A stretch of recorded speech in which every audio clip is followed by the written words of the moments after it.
दिनै गोथार रक्षाबंधन सान बे सानजों लोब्बा लाखिनानै दिनै क'क्राझार नोगोरनि खोला फारसे 5 किल'मिटार जानथायाव थानाय बटगावआव 129थि बेटेलियन CRPF बादायाव रक्षाबंधन सान फालिदों।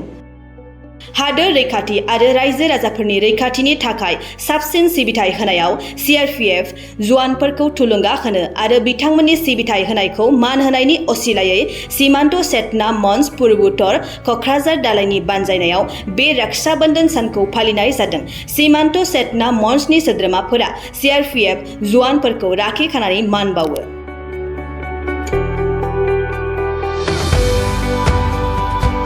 का ड्यूटी में तैनात रहते हैं, लेकिन आज हमारे यहाँ कोकराझार में सीमांत चेतना मंच पूर्वोत्तर के सदस्यगण, जिसमें कुछ महिलाएं माननीय एवं कुछ पुरुष यहाँ पर आए, जो आकर के हमारे जो बटालियन के कार्मिकों के साथ में रक्षाबंधन पर्व को सेलिब्रेट किया, जिसमें वो मिठाई और राखियाँ लेकर के आए थे और साथ में देशभक्ति के उन्होंने कुछ गीत भी गाए, जिससे हमारे जवानों का और मनोबल बहुत ऊंचा बढ़ा है। क्या संदेश देंगे आप?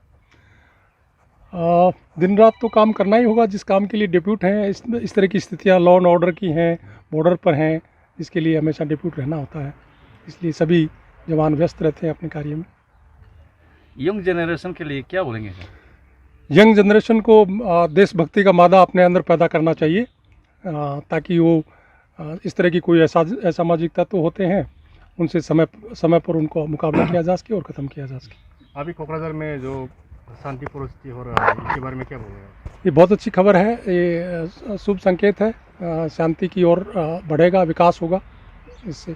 ইয়াত আমাৰ বহু দূৰৰ পৰা আমাৰ সন্মানীয় জোৱানসকলে তাত নিজৰ ঘৰ এৰি, নিজৰ ভণ্টি, নিজৰ ঘৰ মা দেউতাক এৰি, যিটো ইহঁতে আজিৰ দিনটো এটা বেলেগ এটা চিন্তা ইহঁত আহি যায় যে সেইটো ৰক্ষাবন্ধনত যদি আমাৰ ভণ্টিৰ লগত যদি কোনোবাৰ ভণ্টি থাকে, তেখেতক যদি ৰাখি বান্ধিবলৈ যদি সুযোগটো পাওঁ, সেইটো ক্ষেত্ৰত তেওঁলোকে আনন্দ বেলেগ হৈ যায়। তো আমি ব্যতিক্ৰমভাৱে এটা প্ৰগ্ৰাম লৈছোঁ ইয়াত, যে আমি যিহেতুকে বৰ্ডাৰ এৰিয়াৰ কাম কৰা আমাৰ জোৱানসকলে, তেখেতসকলৰো মই আমাৰ সীমান্ত চেতনা মঞ্চৰ পৰা তেনে এটা ষ্টেপ লোৱা হ'ল, যিটো ষ্টেপে যে জোৱানবিলাকক আৰু উৎসাহিত কৰাবৰ কাৰণে আমাৰ এটা পদক্ষেপ লোৱা যাওক।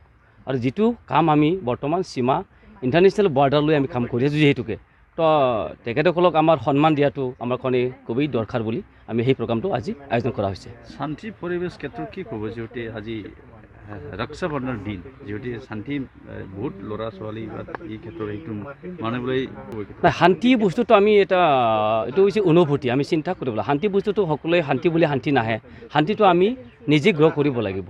শান্তি গ্ৰহ কৰিব লাগিলে আমি নিজকে আমি শান্ত ৰাখিব লাগিব আৰু ভাতৃত্ববোধ আমি বজাই ৰাখিব লাগিব, তাকে আমি শান্তি বুলি কওঁ। যাতে আমি জাতি ধৰ্ম ভাষা ভেদ আমি লৈ কেতিয়াও কাম কৰিব নালাগে, সমাজখন বিশৃংখল আমি কৰি ৰখাৰ কাৰণে আমি কেতিয়াও কাম নকৰোঁ। শান্তিটো সমাজটো আমাৰ নিজৰ বৰ্ডাৰটো আমি কেনেকৈ আমি সুৰক্ষিত ৰাখিব পাৰোঁ আৰু নিজৰ চিন্তাৰ এটা চেতনাটো আমি কেনেকৈ আনিব পাৰোঁ, তাৰ প্ৰতি আমি লক্ষ্য ৰাখিব লাগিব। আগন্তুক সময়ত আপোনালোকে আমি আগন্তুক সময়ত আমাৰ বিভিন্ন অঞ্চলত আমাৰ এতিয়ালৈকে বৰ্ডাৰ এৰিয়াত, ৰিম'ট এৰিয়াত কিছুমান আমাৰ পানীৰ যোগান, কিছুমান মোবাইল নেটৱৰ্কৰ যিটো সমস্যা, সেইবিলাক সমাধান কৰাৰ ক্ষেত্ৰত আমি সীমা যিটো কাম কৰিছোঁ সীমান্ত চেতনা মঞ্চসকলে, য'ত পানী যোগানটো অলপ কমি আছে, তাত আমি যোগান ধৰাৰ কাৰণে গভমেণ্টৰ লগত আমি কেনেকৈ আমি সহায় সহযোগিতা আগবাঢ়ি কাম কৰি যাব পাৰোঁ, লগতে আমাৰ জোৱানসকলৰ কেনেকৈ আমি একেলগে হৈ কাম কৰি যোৱাত এটা যাতে শান্তি পৰিৱেশ আৰু কোনো স্থানতে যাতে কম অনুভৱটো নাহে। আমি যেনেকৈ টাউনত সুবিধা পাইছোঁ, পানীৰ যোগান, কাৰেণ্ট যোগান বা আমাৰ যেনেকৈ নেটৱৰ্কৰ